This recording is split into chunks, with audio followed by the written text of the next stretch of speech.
Hi everyone. Idiomatic expressions அவைகளிலே have been என்ற phrase எப்படி பயன்படுத்தப்படுகிறது என்று பார்க்கலாம். Have been around the block, வாழ்க்கையில் அனுபவம் வாய்ந்தவர் என்று அர்த்தம். Have been through thick and thin, வாழ்க்கையில் லாப நஷ்டங்களை எல்லாம் அனுபவித்தவர், அனுபவம் மிக்கவர் என்று அர்த்தம்.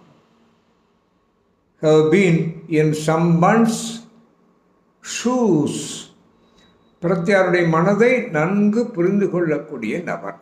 இப்படியெல்லாம் இந்த have been இடியம்ஸில் பயன்படுத்தப்படுகிறது. I hope you understand. Try to use all these things in a proper way. Thank you.